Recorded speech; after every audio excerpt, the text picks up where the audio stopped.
जम्मू कश्मीर की जंगलात की बात की जाए तो ग्रीन गोल्ड कहा जाता है और इन जंगलात में बहुत सारी चीज़ें मिलती हैं जिसको नॉन टिम्बर फॉरेस्ट प्रोड्यूस भी कहा जाता है। और उसके बाद अगर देखें तो इन जंगलों में अलग अलग किस्म के लोग भी रहते हैं, जिसमें गुजर बकरवाल, गद्दी, शिप्पी और उसके अलावा और भी बहुत सारी कम्युनिटीज़ हैं। उन कम्युनिटीज़ का रहन बसर जो है इन्हीं जंगलों में होता है। और ये वो जंगलात हैं जिन जंगलात में ख़ास तौर पे देवदार और उसके अलावा और भी कई किस्म के पेड़ मिलते हैं। और सबसे जो खूबसूरत बात है इन जंगलातों में वो है बर्फ़। जब बर्फ़ पड़ती है तो बहुत पर्यटक जो हैं पूरे भारतवर्ष से और पूरी दुनिया से, ख़ास तौर पर गुलमर्ग, सोनमर्ग और भी कई जगहें हैं जिन जगहों पे पर्यटक आते हैं। आज हमारे साथ हैं ओम प्रकाश विद्यार्थी जी, जो कि रिटायर्ड आईएफएस ऑफिसर भी हैं, पीसीसीएफ रिटायर हुए हैं। और अगर कला की बात करें तो कला में भी इनको साहित्य अकादमी अवार्ड मिला है। और क्योंकि खुद डुग्गर प्रदेश से हैं तो डोगरी की बहुत जानकारी भी रखते हैं। तो हमने ये चाहा कि हम इनसे बातचीत करते हैं और पूछते हैं, क्योंकि ये फॉरेस्ट के जानकार भी हैं, तो क्या रिलेशन है जंगलात का, ज़बान का और इंसान का। तो ओम प्रकाश जी, आपका स्वागत है स्ट्रेट लाइन में। शुक्रिया। तो मेरा पहला प्रश्न आपसे ये रहेगा कि जंगलात, इंसान और ख़ास तौर पे अगर देखा जाए कि इसमें रहन सहन जो इंसान का है वो कैसा है, क्योंकि आप पीसीसीएफ भी रहे हैं और जंगलात के बहुत करीबी रहे हैं। शुक्रिया अजहर साहब, और आपने बिल्कुल सही सवाल किया। जब हम जंगल की बात करते हैं तो सबसे पहली बात ये है कि जंगल के अंदर ही इंसान की जो जाति है वो पैदा हुई, अफ्रीका के जंगलों में हुई। और जो पहला गुजर बसर हुआ वो जंगल की ही गोद में हुआ। और जो उसने पहला सबक पढ़ा, स्कूल कॉलेज तो बाद में खुले और ये टीचिंग तो बाद में आई, जो पहली उसको एजुकेशन अपनी इस नेचर से मिली, कुदरत से मिली। उसने देखा किस तरह से मौसम बदलते हैं, ये बर्फ़ गिरती है फिर पिघल जाती है, कुछ जगह पे बर्फ़ हमेशा रहती है, और किस तरह से वो हमारे झरने, कल कल करते झरने, जो कुएँ, खेतों के लिए पानी हमें मिलता रहता है। और बारिश के मिजाज जो हैं वो गर्मियों में कुछ और होता है, सर्दियों में कुछ और होता है। और उसने उसी तरीके से अपनी कपड़े लिबास पहनने के, सर्दियों के लिए गर्म कपड़े, टोपी, आग का इंतज़ाम करना, और गर्मियों में फल मेवे मिलने, और किस तरह से खेती बाड़ी करनी, आग जलाना भी उसने सीखा। तो जंगल पे ही वो एक मुनस्सर था उसकी ज़िंदगी। और जो जंगल को उसने देखा वो हम कह सकते हैं, आज हम जैसे मॉडर्न लैंग्वेज में हम बात करें, हम कहते हैं कि ओवर एक्सप्लॉइटेशन हो गया जंगल के रिसोर्सेज का, मिट्टी का, पानी का, टिम्बर का, जंगल का, और उससे तवाजुन बिगड़ रहा है। लेकिन वो जो अर्ली मैन था, जो हमारा पुरखा था, जो हमारा बुजुर्ग था, एक तो पॉपुलेशन कम थी और एक उसकी टेंडेंसी जो थी वो बिल्कुल ही घुल मिल करके और बड़े इसको अदाब करना, पेड़ को भी अदाब करना, पहाड़ को भी माथा टेकना, सजदे करने झील को, दरिया को। उसके लिए वो एक तोहफे लगते थे खुदा के, कि इनके बिना शायद हम अपनी जिंदगी जीने की एक कल्पना भी नहीं कर सकते। इस बार विद्यार्थी जी ये भी देखा गया कि पूरे जम्मू कश्मीर में जो रेनफॉल है वो भी कम हुआ, और बर्फ़बारी जिस तरीके से इन पहाड़ों पे, इन जंगलों में होती थी वो भी बहुत कम हुई। तो क्या लगता है क्यों ये क्लाइमेट चेंज हो रहा है, और इसको अगर कंट्रोल करना हो, आज भी अगर इंसान को ख़ास तौर पे इस पृथ्वी को बचाना है, तो इसमें कौन कौन सी ऐसी चीज़ें करनी पड़ेंगी जिससे ये पृथ्वी बच सके। देखो, इसके 5-6 वजूहात जो है ना, मोटे मोटे तौर पे, जिनसे आपको ये बिगाड़ नज़र आ रहा है। एक तो पहली ये बात है कि आहिस्ता आहिस्ता पॉपुलेशन जो है ना, इस ज़मीन के ऊपर, इस धरती के ऊपर जो पॉपुलेशन है वो बढ़ती चली गई। अगर आज़ादी जब हमने ली तब भारत की, जब पूरे दुनिया की आबादी थी, और आज कितनी है, तो बढ़ रही है। जब आबादी बढ़ती है तो रिसोर्सेज जो खाने के हैं, पानी का रिसोर्स है, जो हर चीज़ ज़्यादा से ज़्यादा इस्तेमाल होती है। जो भी चीज़ है ज़्यादा से ज़्यादा इस्तेमाल हो, और कुदरत में उसका जो रेप्लेनिशमेंट हो जाता है, रिन्यूअल हो जाता है। नेचर में रिन्यूअल होता है, चाहे पेड़ का हो, पानी भी ग्लेशियर बनते हैं तो। लेकिन अगर जरूर से रेप्लेनिशमेंट उस लिमिट से ज़्यादा होता है, एक्सप्लॉइटेशन या उसका यूटिलाइजेशन उस चीज़ का, तो वो चीज़ें जो है बिगड़ने लगती हैं, तवाज़ुन बिगड़ने लगता है, बैलेंस बिगड़ने लगता है। उसमें एक तो ओवर एक्सप्लॉयटेशन की हम बात करेंगे, ज़्यादा पॉपुलेशन होने के में ज़्यादा सड़कें चाहिए, ज़्यादा घर चाहिए, ज़्यादा शहर चाहिए, तो वो जो जंगल वाला हिस्सा था वो सिकुड़ता चला गया। और उसके साथ साथ कई किस्म की हमारी जो डेवलपमेंटल स्कीम्स हैं, जो मजबूरी थी क्योंकि इंसान को तरक्की करनी थी, उस तरक्की के करने से भी डिफॉरेस्टेशन, जंगलों का, पेड़ों का कटना जो है मजबूरी बन गया।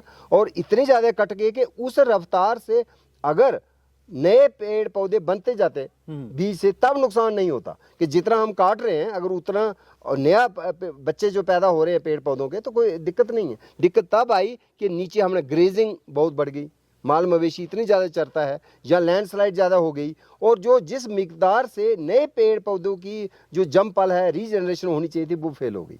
तो विद्यार्थी जी, टूरिज़्म के हिसाब से देखें तो सरकार बड़ी प्रतिबद्ध है, और इस बार भी जो है जम्मू कश्मीर के बजट में टूरिज़्म को देखा गया है, पैसा रखा गया, और केंद्र सरकार की तरफ से भी जो है जम्मू कश्मीर के पर्यटक स्थलों को बढ़ाया जा रहा है।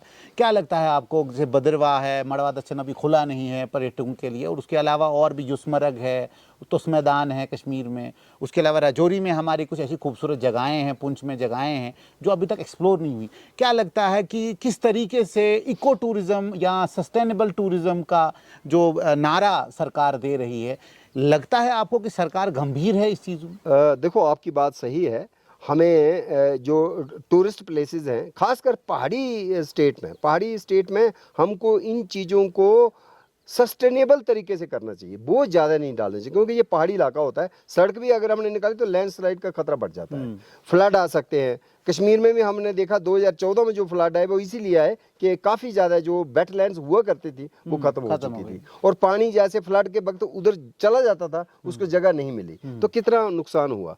तो हम ये कहते हैं कि ये जो जंगल का मिजाज है, तवाजन है, इसको बरकरार रखते हुए अगर हमारा विकास आगे चलता है तो खराबी नहीं होगी। लेकिन उसमें 2-4 चीज़ें ऐसी होंगी, जैसे नॉन बायोडिग्रेडेबल वेस्ट बहुत जनरेट हो गया। हर चीज़ आप मार्केट में जाते हैं वो पैक है किसी मोम में, प्लास्टिक में, और उसका जो जिस तरह से डिस्पोजल होना चाहिए समहाउ नहीं हो पाता है। लोग ऐसे फेंक देते हैं, वो झील में चला जाता है, नदी में चला जाता है, आलूदगी का शिकार होता है हमारे खेतों में। और अब तो नई जो साइंस रिसर्च है वो तो ये कह रही है कि वो तो हमारे माइक्रो प्लास्टिक और नैनो प्लास्टिक के रूप में प्लास्टिक के छोटे छोटे जरे जो हैं वो तो हमारे दिमाग तक पहुंच रहे हैं, किडनी तक पहुंच रहे हैं, खून तक पहुंच रहे हैं। जो बच्चा भी पैदा नहीं हुआ माँ के गर्भ से, उसके शरीर में भी दाखिल हो रहे हैं। तो हम ये कहते हैं कि हमारी जो एक क्वालिटी लाइफ है वो क्वालिटी इन्वायरमेंट से आती है। क्वालिटी इन्वायरमेंट तभी होता है जब हमारे पास हेल्दी फॉरेस्ट होते हैं। अगर एलिंग बीमार फॉरेस्ट हो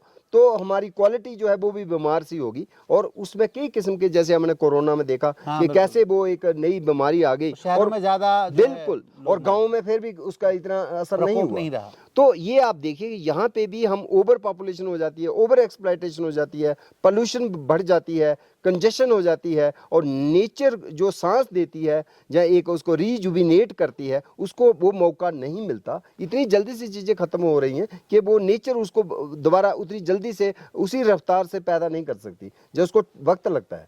तो चाहे पेड़ बनने में, चाहे कोई ग्लेशियर को मोटा होने में, इसमें वो वक्त नहीं मिल पा रहा। इसलिए हम देख रहे हैं कि ग्लोबल वार्मिंग हो रही है। अब इस बार जनवरी फरवरी में हमने कितनी ज़्यादा तापमान देखा, हाई टेम्परेचर, गर्मी हो गई, और बहुत से फूल जो वो पहले ही खिल चुके। तो अब स्टडी कर रहे हैं लोग, साइंटिस्ट, कि कौन से फूल जो मार्च अप्रैल में खिलते थे और गर्मी की वजह से जनवरी में खिल गए, तो उसमें एक रोडोडेंड्रॉन बोरांस आता है। इस तरह से कौन से जो जानवर हैं जो इस जल्दी गर्मी होने से वो इफेक्ट हो रहे हैं, जैसे में लाल भालू है। बिल्कुल, क्योंकि लाल भालू और इवन काला भालू को भी, लाल भालू को ज़्यादा 3 महीने उसको नींद चाहिए होती है।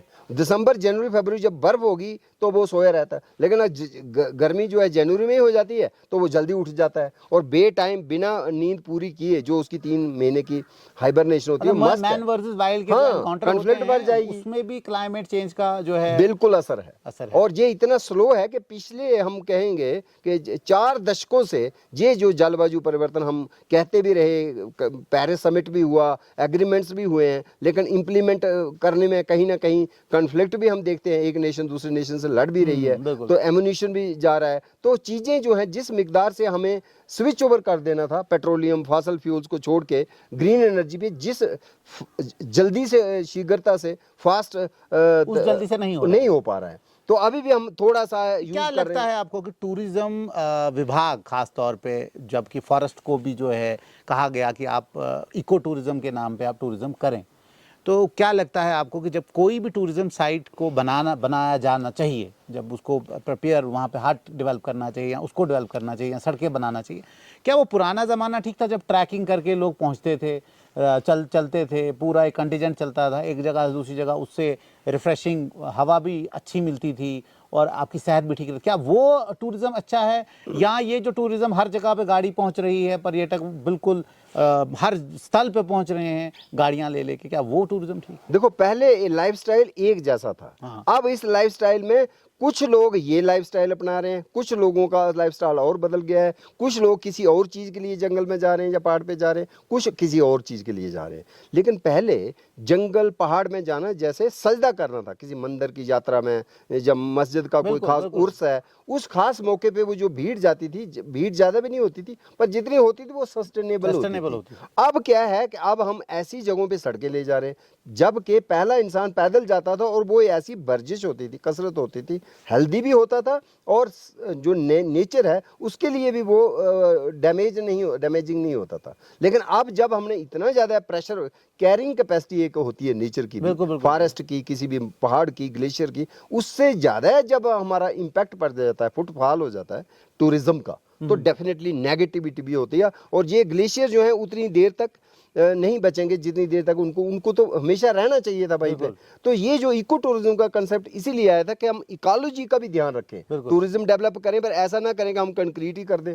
तो हमें वुडन हट्स ही रखनी चाहिए, या लोगों को कैंप साइट्स बना बनानी करके रखना चाहिए, चाहिए, बिल्कुल। और बिल्कुल नो प्लास्टिक जोन होना चाहिए, चाहिए। और सिटीजन्स को भी जागरूक होना चाहिए। सब काम सरकार नहीं कर सकती है। Citizens जब को तक आम शहरी जो है तवाबन ना दे, कंधे से कंधा मिला के अपने इस पर्यावरण को, इन्वायरमेंट को, इस इकोलॉजी को प्रोटेक्ट करने के लिए आगे नहीं आएगा, तब सिर्फ किसी डिपार्टमेंट के ऊपर दोष देना भी ठीक नहीं है, क्योंकि जी, मिल करके ही होगा। आप पिछले जब से आपने अपनी सर्विस स्टार्ट की है उसके बाद आपने एक मुहिम स्टार्ट की ट्री टॉक की, और जहाँ तक मैं जानता हूँ उस ट्री टॉक का मुझे लगता है मकसद सिर्फ ये है कि लोगों को पर्यावरण के साथ जोड़ना, फॉरेस्ट के साथ जोड़ना, इन पेड़ों के साथ जोड़ना, कि उनको मोहब्बत, वो जो पुराने लोगों की मोहब्बत होती थी अपने पेड़ पौधों के साथ, वो दोबारा। आपको लगता है कि ख़ास तौर पे ट्री टॉक जब आपने शुरू की, मैं सिर्फ संक्षेप में आपसे इसका जवाब चाहता हूँ कि जब आपने शुरू की, कि इसमें आप लोगों को ये बता पाएँ कि ये जो पेड़ है, ये जो पर्यावरण है,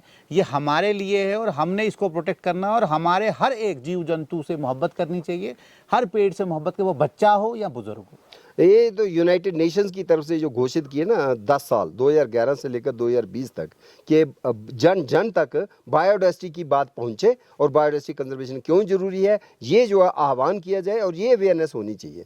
तब मैंने ये इस प्रोग्राम को लॉन्च किया था, जिसको हम ट्री टॉक कहते हैं। शुरुआत में ये ट्री टॉक था कि जम्मू कश्मीर के अलग अलग जगहों पे कौन कौन सी लैंग्वेज है, भाषा बोली जाती है, डायलेक्ट कौन सा है, और उसमें जो 10 या 20 किलोमीटर के बाद नाम बदल जाता है, चाहे पेड़ हो चाहे परिंदा हो। तो उन चीज़ों को निशानदेही करते हुए मैं खुद भी सीखता गया और लोगों से भी सीखने का मौका मिलता गया। और मैंने ये नहीं कहा कि आप एक जगह सेमिनार कॉन्फ्रेंस में हॉल में आओ और जहां हम बात करेंगे पावर पॉइंट प्रेजेंटेशन करके, बल्कि इसको आउटडोर लिया, और हर जिला जो जम्मू कश्मीर का था वहां मैं खुद पहुंचा। और वहां जाके मैंने ये नहीं देखा कि स्कूल के बच्चे हैं, जो भी वहाँ लिसनर्स थे, कभी स्कूल में भी गए, कभी हम फार्मर्स के बीच में भी थे, पुलिस वालों के साथ भी थे। तो हमने बात ये की कि ये जो खूबसूरत जो बायोडाइवर्सिटी है, ताना माना है जंगल का, चरिंद परिंद का, ये इसके साथ किस तरह से हमारा जो पुरखा था वो वाबस्ता था, जुड़ा हुआ था, तभी उसने ये नाम दिए। डोगरी में नाम है, कश्मीरी में नाम है, भद्रवाही में है, लद्दाखी में है, हर जुबान में नाम क्यों है? वो कोई फॉरेस्ट डिपार्टमेंट के लोग नहीं थे, वो टूरिज्म के साथ जुड़े हुए नहीं थे, उनकी कोई पढ़ाई नहीं थी, बॉटनी, हर वर्ग के लोग, हर वर्ग के थे। तो क्या उस नॉलेज को हम ऐसे ही जाने देंगे, जो कि हजारों सालों के बाद उन्होंने वो दिया था कि ये जड़ी बूटी हम खा सकते हैं, ये जहरीली है। लेकिन जैसे कोबरा लिली एक जहरीला पौधा होता है, लेकिन उसको भी खाने में कैसे हम इस प्रोसेस कर सकते हैं, उन्होंने डिटॉक्सिफाई भी किया अपने क्रूड मेथड से। और इसी तरह से कैलोट्रोपिस प्रोसीरा एक अक होता है, वो अखनूर के इलाके में टॉक्सिक प्लांट है, पर उसको उन्होंने डिटॉक्सिफाई करके खाने के रूप में इस्तेमाल किया। वो पंछिया है, एक त्रप्पड़ थोर होता है, ऐसे ही लगता है, लेकिन वो बहुत ही सेहत के लिए अच्छा है। क्या ये जो जितने भी नाम आप पेड़ों के जानते हैं और जिन जिन जगहों पे आप विभिन्न जगहों पे जाते हैं, वहाँ पे आप नए नाम भी सुनते होंगे? तो खास तौर पे क्या उसको, क्योंकि आप साहित्य के साथ भी जुड़े हुए हैं, क्या उनको आप अपनी पुस्तकों में, अपनी किताबों में जो है अभी छाप रहे हैं, कोशिश कर रहे हैं कि ट्रेडिशनल नॉलेज को हम जो है टैप करें, हम अपने बच्चों के लिए और अपनी जनरेशन्स के लिए वो पूरा एक नॉलेज सिस्टम जो है खड़ा करें? बिल्कुल हम सही कह रहे हैं कि साहित्य में इतना है पेड़ पौधों परिंदों का, जैसे वारिस शाह की हीर रांझा, उसमें नरगिस यंबर जल का जिक्र आता है, नार्सिसस टैजिटा का। कश्मीर में महजूर की पोइट्री में 2 फूल, और एक फूल मैंने अभी देखा इस सनासर के इलाके में, आज हम आए हैं, और जो पीला पीला फूल खिला है वो है विरक्यूम या विरकम पोश, कश्मीरी नाम है, और महजूर ने उसकी खूबसूरती के कसीदे गढ़े अपनी पोइट्री में। और फिर एक और फूल है जो जहाँ पे नहीं है, कश्मीर में होता है, टिक बटने, वो एक अनीमोन है, अनीमोन टेस्टन जई, जिसको कश्मीरी जुबान में इसलिए कहते हैं कि बटनी हो गया पंडिताइन, जो मैडम है पंडित फीमेल, और वो जो टीका लगाती है मोटा सा, वो एक उस अगर फूल को देखो उसके बीच में टिक्का जैसा दिखता है, तो इसलिए उसका नाम टिक बटनी। मतलब हर पेड़ की, फूल की एक कहानी है जी, जिस कहानी को जानने के लिए आपको उन गाँवों में, उन जगहों पे जाना पड़ता है और वहाँ पे उन लोगों से बात करनी पड़ती है। वो लोग जब वो कहानी कहते हैं तो आप वही कहानी लोगों तक पहुँचाते हैं, और जिन लोगों को शायद मालूम ना हो वो लोग भी हैरान हो जाते हैं कि इन पेड़ों की जो रचना है वो कैसे हुई। जैसे हम इंटरनेशनल वीमेंस डे भी है, तो औरतों को लेके सास बहू के बीच में तकरार के किस्से आप सुनते होंगे। बिल्कुल। तो मैं गुरेज के इलाके में गया था और एक डेल्फिनियम था जो कश्मीर की खास स्पीशीज है, उसका नाम है डेल्फिनियम कश्मीरियनम। तो मैंने वहाँ की लेडी जो घास काट रही थी 2008 में या 7 में, जुलाई अगस्त के महीने में, मैंने पूछा इस फूल का आपकी शिना जबान बोली जाती है वहाँ पे क्या है, तो वो हंसने लगी। और जब बाद में उन्होंने जब नाम बताया, वो नाम जो था सास बहू को लेकर नाम था, जो उन्होंने बोला कि इसका नाम है हश नुशपोश। तो मुझे कश्मीरी नहीं आती थी। सास, हश का मतलब है सास, और नुश हो गया नू, और पोश, मैंने कहा वो क्यों? कहते हैं कि ये हर फूल जो है वो ऐसे है, ये एक दूसरे के अपोजिट डायरेक्शन में देख रहे हैं। मतलब उनका जो मुंह खुला हुआ है वो कभी एक दूसरे ऐसे नहीं होता, बल्कि ऐसे होता। साथ में नहीं तो आप देखिए कि क्या कीन ऑब्जर्वेशन थी हमारे बुजुर्गों की, जो बिल्कुल अनपढ़ थे लेकिन नेचर एजुकेशन में वो हमसे आगे थे। आज का जो इंसान है या बच्चा है वो कंप्यूटर में आगे होगा, उसको टेक्नोलॉजी में बहुत कुछ, DNA का सब पता होगा, आर्टिफिशियल इंटेलिजेंस बहुत होगा, लेकिन उसने, मुझे नहीं लगता कि किसी पेड़ पौधे या तितली को देख के वो इतना कीनली प्रभावित होकर कोई नाम दिया हो। तो मेरा आखिरी सवाल है विद्यार्थी सर, क्योंकि आप तो नॉलेज के भंडार हैं, अगर बात करते जाएं तो बात खत्म नहीं होगी। मेरा आखिरी सवाल ये है कि पर्यावरण को लेके क्या सरकार सीरियस है, और यहाँ की सरकार नहीं, पूरे विश्व की सरकार क्या सीरियस है?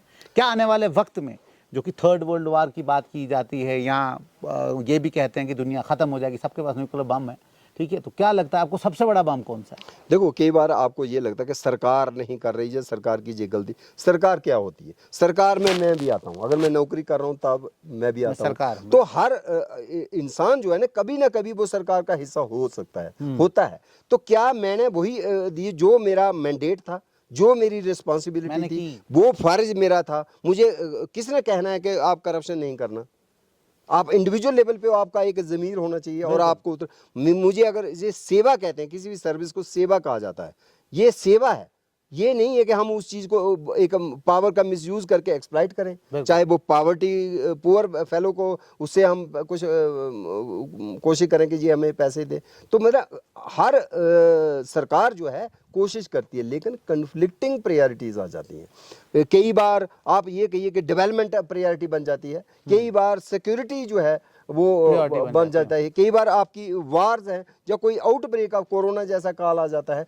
तो बहुत सी स्कीमें जहाँ एक टाइम लिमिट जो होती है किसी प्रोजेक्ट को, कई बार फंड्स की प्रॉब्लम हो सकती है, तो दिक्कतें सरकार को भी आती हैं। लेकिन जब तक, मेरा यही एक मानना है कि जब तक कम्युनिटी जो है, पीपल्स पार्टिसिपेशन ना हो उस प्रोजेक्ट में, दूसरा पीपल्स पूरा कोऑर्डिनेशन ना हो, तब तक सरकार कुछ जितना हम सोचते हैं कि सरकार को करना चाहिए उतना नज़र नहीं आएगा, और हमेशा आप कह सकते हैं कि खामी रह गई। और जहां सरकार को जितना करना चाहिए था उतना प्रोटेक्शन शायद नहीं हुआ, और एनवायरनमेंट में आलूदगी थी और अभी बढ़ भी रही है। और इसके कारण मैं आपको गिनाए, सिर्फ दोष सरकार का नहीं है, उसमें ओवर पॉपुलेशन भी है, ओवर एक्सप्लॉइटेशन भी है, और ग्रीड वाला स्टाइल भी है। जैसे महात्मा गांधी ने कहा कि नीड बेस तो इस धरती माँ के पास बहुत कुछ है, सब खा सकते हैं, आराम से रह सकते हैं, लेकिन ग्रीड का शायद लिमिट नहीं है। Desire. तो हर चीज़ मुझे लगता है हर कम्युनिटी को आगे आना चाहिए और इस बात को अल्लाह ताला उस खुदा का भगवान का दिया हुआ तोहफा समझ के इस्तेमाल करना चाहिए। जितनी आपको ज़रूरत है उतना जरूर टिम्बर भी ले जाएं, मेडिसिनल प्लांट भी ले जाएं, पानी का भी एक्सप्लॉयटेशन आप जरूर करें। आपको कॉन्स्टिट्यूशन में भी लिखा हुआ है, आपकी फंडामेंटल ड्यूटीज़ हैं कि आपको डायरेक्टिव प्रिंसिपल्स में आता है कि किसी भी शहरी को कभी भी किसी झील को गंदा नहीं करना है, चाहिए। जंगल में आग नहीं लगानी है। तो ये वो भी है और सरकार के ऊपर भी आता है 48A जो है कॉन्स्टिट्यूशन का, उसमें ये बोला गया है कि सरकार को भी कि स्कीमें बनानी है, कानून पास करने। जो आप देखते हैं हमारे पास वाटर एक्ट है, एयर एक्ट है, Forest नाइस Act है, पोल्यूशन, एनवायरमेंट प्रोटेक्शन एक्ट है, सब किस्म के कानून बने हुए, लेकिन इंप्लीमेंट तो कोई एक लोगों पे मुलाजिम ही करेगा, होगा, हाँ। मुलाजिम करेगा और लोगों और पे उसमें होगा। अगर एनजीओज हैं उनको भी साथ तावन देना चाहिए और इस चीज़ को हम इम्प्लीमेंट करें। और सबसे पहले मुझे लगता है घर से ही शुरू होता है पहला सबक। हम अपने आप को सुधारें तो मुझे लगता है शायद देश भी सुधरेगा। देश भी सुधरेगा। तो हमारे साथ थे ओम प्रकाश विद्यार्थी जी, जिन्होंने संक्षेप में ये कहा कि आप जो है ज़रूरत को पूरा करें, ख्वाहिश को पूरा करने की सोचें ना, तब जाके ये प्रकृति जो है अच्छी रहेगी, तब जाके ये जो धरती माँ है ये बिल्कुल ठीक ठाक रहेगी और तब जाके मौसम का जो बदलाव है जो आपको आज देखने को मिला है तो ये भी रुक जाएगा। अब प्रकृति किस तरीके से आने वाले वक्त में बिहेव करती हैं, किस तरीके से आने वाले वक्त में जम्मू कश्मीर में और भी बदलाव होते हैं प्रकृति की तरफ से और मौसम में, वो तो बात की बात है। लेकिन फ़िलहाल इजाज़त दीजिए, जुड़ते हैं स्ट्रेट लाइन के साथ।